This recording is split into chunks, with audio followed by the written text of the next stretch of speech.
देत जोरदार.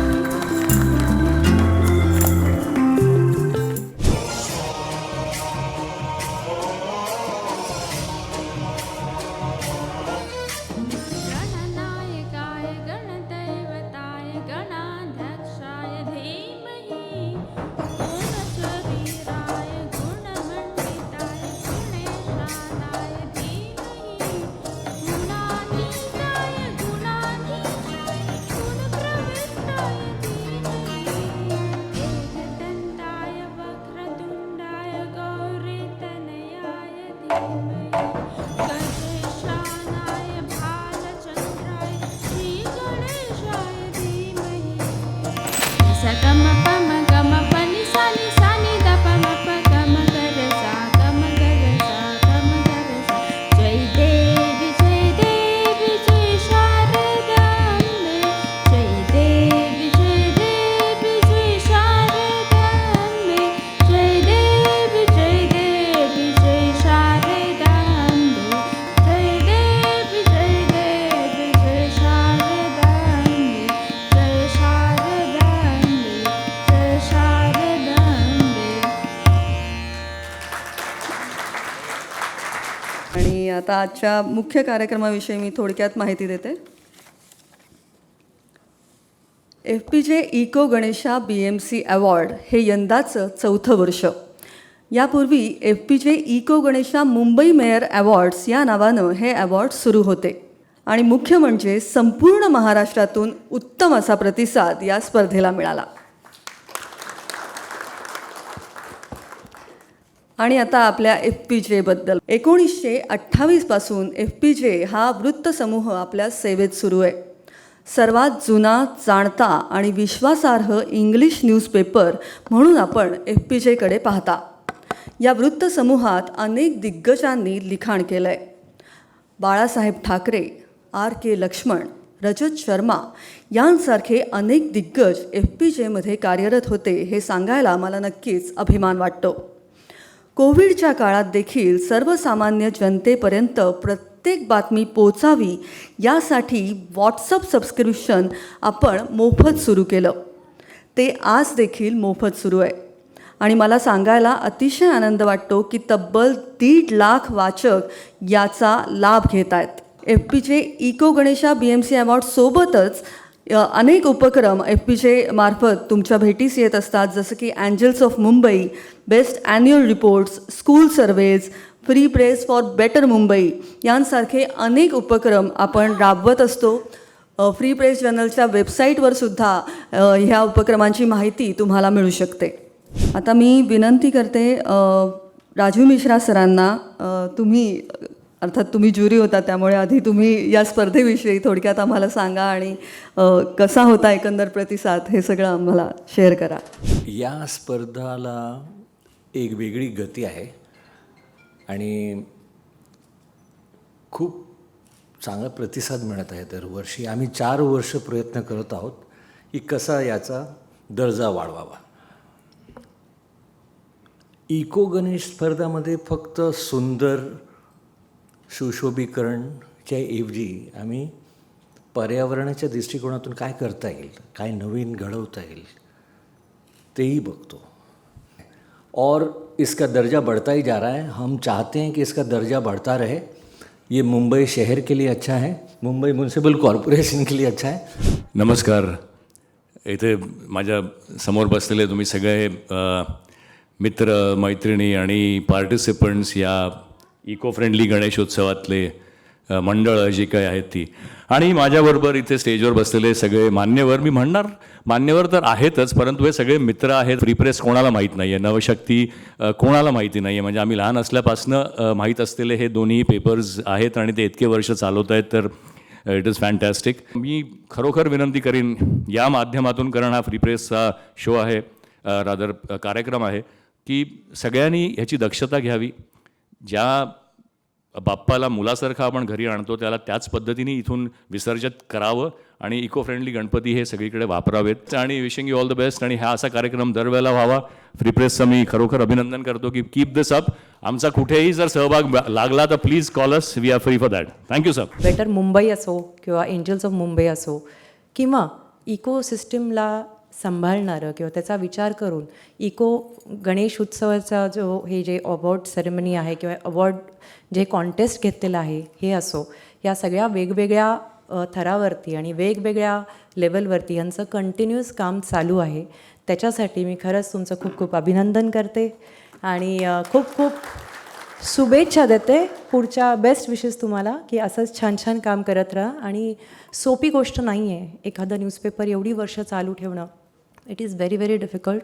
आणि ज्या इन्स्पिरेशननी आणि ज्या एनर्जीनी तुम्ही सर हे चालू ठेवलं आहे त्याच्यासाठी तुमचं खरंच खूप खूप अभिनंदन. तर thank you so much. Damshakti, free press journal, तुमचे खूप खूप आभार की जे मान सन्मान मिळतं आहे मनापासून. थँक्यू. जय हिंद, जय महाराष्ट्र. फ्री प्रेस जर्नल व मुंबई महानगरपालिका यांच्या विद्यमाने आज या ठिकाणी इको फ्रेंडली गणेश गौरव किंवा पुरस्कार वितरण समारंभाला उपस्थित असलेले या कार्यक्रमामध्ये पुरस्कार विजेते गणेशोत्सव मंडळ व मूर्तिकार आणि गणेश भक्त. इको फ्रेंडली गणेशोत्सव साजरा करणारी जी मंडळं आहेत किंवा इको फ्रेंडली गणेश मूर्ती बनवणारे घडवणारे जे मूर्तिकार आहेत यांच्यासाठी स्पर्धा घेणे, यांना प्रमोट करणे, यांची संख्या वाढवणे, यांना फॅसिलिटेट करणे, यांना सोयीसुविधा पुरवणे, हा जर दृष्टिकोनातून आपण जर विचार केला तर इकडं असणाऱ्या लोकांची संख्या फार कमी आहे. गेली अनेक वर्षापासून शासन स्तरावरती, मुंबई महानगरपालिका स्तरावरती हा प्रयत्न सुरू आहे. यांच्याच सोबत जर गणेशोत्सव मंडळ तसेच नागरिक आणि काही इन्स्टिट्यूशन्स, आता बाहेरचे इन्स्टिट्यूशन आपण म्हटलं तर फ्री प्रेस जर्नल, खरं म्हणजे आपण शासनाच्या कडूनच आत्ता त्यांनी असं सांगितलं किंवा आम्ही त्यांना कोऑपरेट केलं, तसं नाही. फ्री प्रेस जर्नलचे अभिषेक करणारी आणि त्यांचा जो ग्रुप आहे हे खरं म्हणजे निसर्गाला ते मदत करतात, शासनाला मदत करतात, नागरिकांना मदत करतात, सर्व मंडळांना मदत करतात की तुम्ही आपला हा जो उत्सव आहे हा इको फ्रेंडली गणेशोत्सव, पर्यावरणपूरक गणेशोत्सव साजरा करण्याकडे आपण आपलं पाऊल टाकलं पाहिजे. परंतु अशाच प्रकारचे प्रयत्न करणारे अनेक जण पुढे येणं गरजेचं आहे. हे फार म्हणजे फार गरजेचं आहे. निसर्गाला वाचवणं फार गरजेचं आहे. आणि दर वर्षाला आपण इको फ्रेंडली गणेशोत्सव साजरा करण्याच्या दृष्टिकोनातून पुढचं पाऊल टाकतो. असे 2010पासून आपण प्रयत्न करतो आणि जो आर्टिफिशियल लेक म्हणतो आपण, पॉन्ड तयार करतो, हे पूर्वी फार कमी अशी संख्या होती, परंतु आत्ता आपण 200च्या घरात गेलो. यावर्षी आपण 200 आर्टिफिशियल पॉन्डची निर्मिती केलेली आहे. गणेश मूर्तींची विसर्जन करण्याकरिता आपण नैसर्गिक जे स्रोत आहेत, पाण्याचे स्रोत आहेत, समुद्रकिनारा असेल किंवा तलाव असतील, तिकडे करण्यापेक्षा आपण ह्या आर्टिफिशियल जे पॉन्ड्स आहेत इकडं करणं अतिशय चांगलं आहे, जेणेकरून पर्यावरणाचा ऱ्हास होणार नाही, पाण्याचं प्रदूषण होणार नाही आहे. त्यापेक्षा इथं मुंबईतसुद्धा आपण खूप प्रयत्न केलेला आहे की तुम्ही संख्या कमी करा. एखादा एरिया असेल तर प्रत्येक गल्लीमध्ये एक मंडळ करण्याची गरज नाही आहे. सगळे मिळून एकत्र आणि एखाद्या मैदानामध्ये तुम्ही उत्सव साजरा करू शकता. मूर्तीची उंची आपण वाढवण्याचं कॉम्पिटिशन सुरू आहे, तर उंचीसुद्धा वाढवणं योग्य नाही आहे. आपण 25 फुटापर्यंत जास्तीत जास्त लिमिट टाकलेलं आहे. लोक तरी पण त्याच्यापेक्षा उंच, आमच्या गणपतीची उंची फार उंच आहे म्हणजे आम्ही फार ग्रेट आहे असं नाही आहे. कमीत कमी जे करणारे आहेत ते ग्रेट आहेत खरं म्हणजे. आणि शाडू मातीपासून बनवणं किंवा पर्यावरणपूरक जे काही मटेरियल आहेत, कागद आहे, फूल आहे, लाकूड आहे, अशा प्रकारचे जे पर्यावरणपूरक मटेरियल आहे ज्याच्यामुळे प्रदूषण होणार नाही, ह्याचा जर वापर करून जर आपण गणेश मूर्ती बनवलं तर पर्यावरणाचं आपण संरक्षण करू शकतो. परंतु आता गेली 2-3 वर्षापासून मुंबई महानगरपालिका आहे, मीडिया आहे, यांचं सर्व प्रयत्नामुळे जे इको फ्रेंडली गणेशोत्सव साजरा करणारे आणि इको फ्रेंडली मूर्ती बनवणारे जे आहेत यांना आता बळ आलेलं आहे आणि त्यामुळे शासनसुद्धा त्यांना सपोर्ट करते. सपोर्ट करण्यासाठी यावर्षी महानगरपालिकेकडून त्यांना शाडूची माती विनामूल्य दिलेली आहे, फ्रीमध्ये. तुम्हाला जेवढी पाहिजे तेवढी घेऊन जा. यावर्षी 361 मेट्रिक टन शाडूची माती महानगरपालिकेकडून वितरित करण्यात आली. त्यानंतर एखादे कलाकार आहेत, त्यांची इच्छा आहे की आपल्याला शाडूच्या मातीपासून मूर्ती बनवायची आहे, पण त्यांच्याकडे जागा नाही. मुंबई महानगरपालिकेने अशा 94 कलाकारांना यावर्षी फ्रीमध्ये जागा दिलेली आहे. 1 रुपयासुद्धा त्यांच्याकडनं फीस घेतलेली नाही. हे सर्व आपण त्यांना प्रमोट करण्यासाठी आहे. म्हणजे हळूहळू आपल्याला हे शाडूच्या माती ह्याच्याकडे जायचं आहे. महानगरपालिका आणखीन एक दुसरी एक योजना आणलेली आहे. ती आणलेली म्हणजे तुम्ही मूर्तीदान करा. तुम्ही प्रभात फेरी नाही, आपलं मिरवणूक काढा आणि विसर्जन स्थळावरती आणून पूजा करा आणि ती मूर्ती आमच्याकडे द्या, महानगरपालिकेकडे द्या.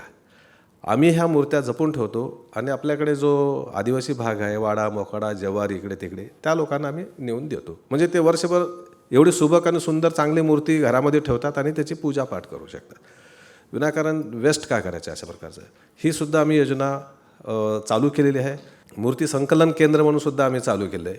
त्या मूर्ती संकलनामध्ये असं आहे की तुम्ही विसर्जनाकरिता मेहनत नका घेऊ, विसर्जन करायची जबाबदारी आमच्याकडे द्या. तर सर्व मूर्त्या आम्ही आमच्याकडे स्टोअर करतो आणि सायंटिफिक पद्धतीने त्याचं डिस्पोजल करतो. मागच्या वर्षाची जी संख्या आहे इको फ्रेंडली मूर्तीची, म्हणजे पर्यावरणपूरक अशा मूर्तीची जी संख्या आहे, त्यापेक्षा यावर्षी जवळजवळ 15 ते 18% ही संख्या वाढलेली आहे. आणि आपण सुद्धा आपल्या सानिध्यामध्ये येणारी जे दुसरी मंडळी आहेत, दुसरे गणेशोत्सव मंडळं आहेत किंवा मूर्तिकार आहेत, त्यांनासुद्धा तुम्ही इको फ्रेंडली गणेशोत्सव साजरा करण्याकडे वळवण्याचा आपण प्रयत्न करावा. तर आपण जे पुरस्कार विजेते ह्या ठिकाणी मंडळ उपस्थित राहिलेले आहेत आणि मूर्तिकारसुद्धा असतीलच इथे, तर सर्वांचं मी पुनश्च एकदा अभिनंदन करतो.